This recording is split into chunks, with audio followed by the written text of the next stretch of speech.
अस्सलाम वालेकुम सर।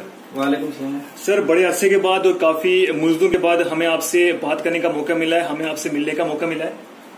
तो हम आपसे ये जानना चाहेंगे, ये जो इस समय इतनी बड़ी बीमारी पूरी दुनिया में फैली हुई है, पूरी दुनिया के लोग जो हैं इसमें परेशान हैं, तो बहुत से लोगों की जो है वो डेथ भी हो गई है, मौतें भी हो गई हैं। तो इस समय ये 3-4 महीने हो गए, स्कूल भी बंद है। तो आप इस बीमारी के बारे में, ये जो वबा फैली हुई, इसके बारे में क्या कहना चाहेंगे और सबसे ज्यादा इसमें किसका नुकसान हो रहा है? सबसे पहले तो मैं एक शेर से आप मुखातब कर रहा हूँ। जी जी। मैं तो एक नाचीर छोटा सा इंसान हूँ, मैं कुछ भी नहीं हूँ। बस ये है कि आप लोगों का प्यार है। जी सर। दुनिया में सबसे बड़ी चीज जो है वो प्यार है। जी जी। और प्यार हमेशा जीतता है, लड़की लड़के वाला नहीं, हर इंसान से प्यार। जी सर।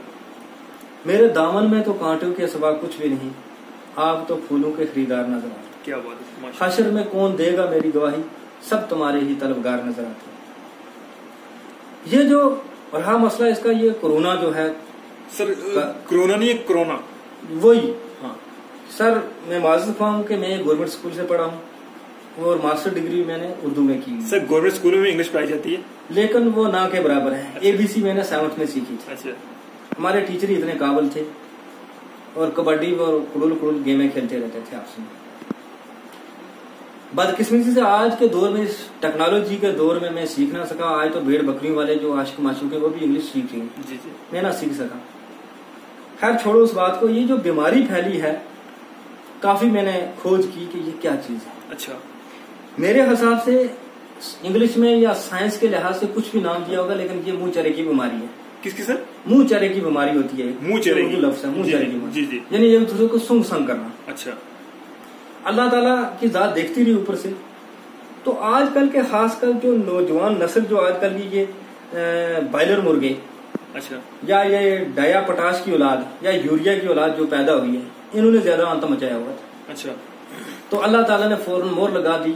और कुछ लड़के आपने देखे होंगे, लड़के लड़कियां गांव मतलब बाजार में आते थे और मराखा चाड़ के मतलब बड़े स्टाइल से अंगड़ाइयां लेते हुए मतलब घूमते होते थे। जी जी। वो ये दिखाते थे लोगों को कि हम किसी बॉटानिकल गार्डन से आए। अच्छा। बाग से। हो सकता है वो किसी भांडी से आए। यू नो व्हाट इज भांडी?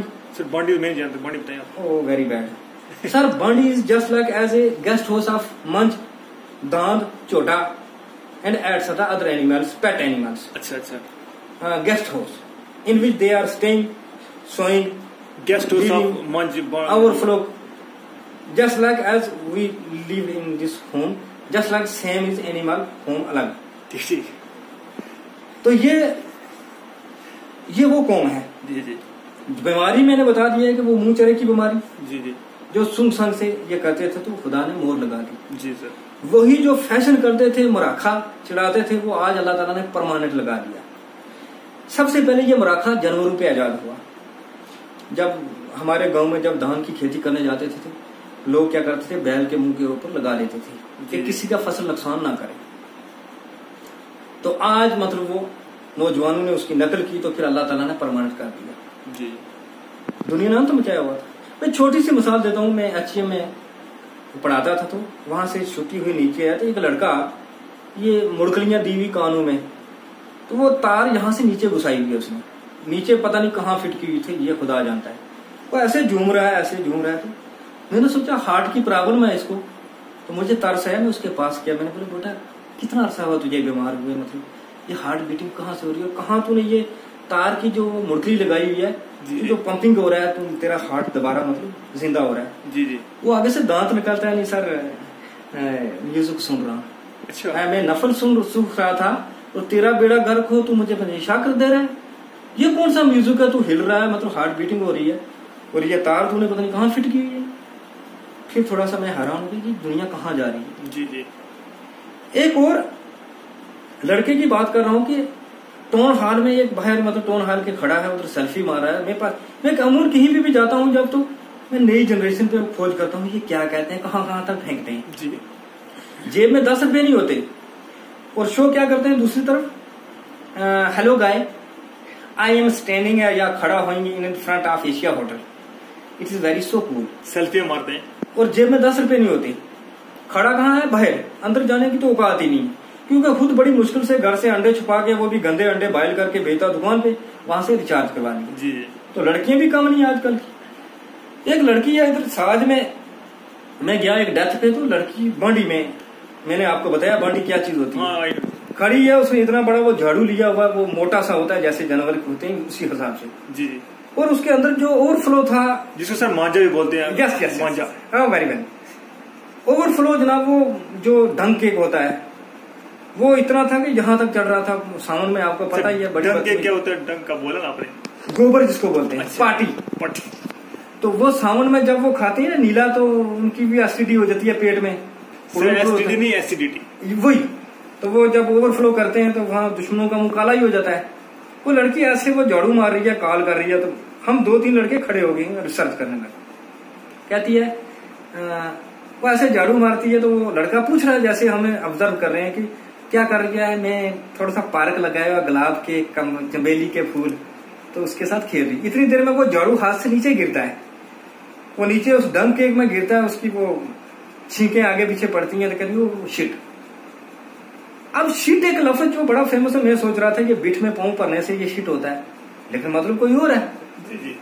वो आगे से पूछा क्या हुआ है, ये फूल का एक फूल टूट के नीचे गिर गया। अच्छा, बस इतना कहना था, मैं बेहोश हो गया। मैंने बोला इसकी बात सुन, इस गोबर को कौन सी यहाँ पे बॉटनिकल गार्डन है, फूल है जहाँ पे तू बोल रही है। फिर लड़की ने मुंह दिखाया नहीं, पीठ ही दिखाई, तो 1 घंटा बुलाता रहा, उसने वापस नहीं हुई। मैंने बोला खुदा का वास्ता उसको ऊपर तो रहने दो। दूसरा मसला रह गया, लड़के भी काम नहीं है। एक लड़के ने पैंट फाड़ी हुई है, ये नहीं आजकल वो घुटने आगा पीछा सब कुछ नंगा किया। सर ये सुना है फैशन है ये, वो गोली मारो ऐसे फैशन को, ये यतीमों की हालत है। अच्छा। उस लड़के को एक गांव में बैठा हुआ, तो मुझे देखा, मैंने तरस आ गया। अच्छा। गांव वालों को मैंने कहा कि ये यतीम है, इसको 10-10 रुपए इकट्ठे कर दो। वो कम से कम 500-600 रुपए का इकट्ठा हुआ। मैंने सर पे हाथ फेरा, मैं बेटा ये ले लेना, नई पैंट लेना। चलो कितना अर्सा हुआ पापा को मरे हुए। वो लड़का गुस्से हो गया। मैंने कहा मेरे पापा जिंदे हैं, तेरा पापा जिंदा मुर्दा है। अगर वो जिंदा होता तो बेटे की ये हालत होती, बेपर्द होके मर रहा है। सही बात। ये साथ में बोला नहीं सर ये फैशन है। भाई ये तेरा बेड़ा गर्क हो, ये कौन सा फैशन है। वहां पे भी मैं कमजोर क्यों, ये दुनिया के गम देखा। फिर वो किसी ने बोला ये चरस पी लेगा, ये पैसे इकट्ठे क्यों है, ये बहुत बड़ा चरसी है। वो पैसे वापस किए और जिनसे लिए तो वापस दे दिए। ये खचर है जी। अब दूसरा देखो कि लॉकडाउन से पहले गांव से जितनी में कुछ सभी नहीं मैं कर रहा, कुछ लड़कियां जो है बड़े एयर कंडीशन पजामे लगाए हुए। तो कभी कभी मैं सोचता हूँ यार ये पजामे नीचे से सिलवाई कीजिए तो एक मांड माक आ जाती है, आराम से घराट जा सकता है पीस के लिए। फिर मैं सोचता हूँ एक लड़की है, तो मैंने बोला ये इतना कंडीशन तुझे मतलब खफदार सा चढ़ता है। वो दम घुटने को क्या कहते हैं इंग्लिश में, जिससे सांस रुक रुक के आता है, जिससे आसानी से सांस नहीं आती, खफदान सा चढ़ता है। हाँ वो फफे घुटन से वो मैंने बोला हाँ वही केशर सा। मैंने बोला तुझे कितना अरसा हुआ है मतलब ऐसे करने से।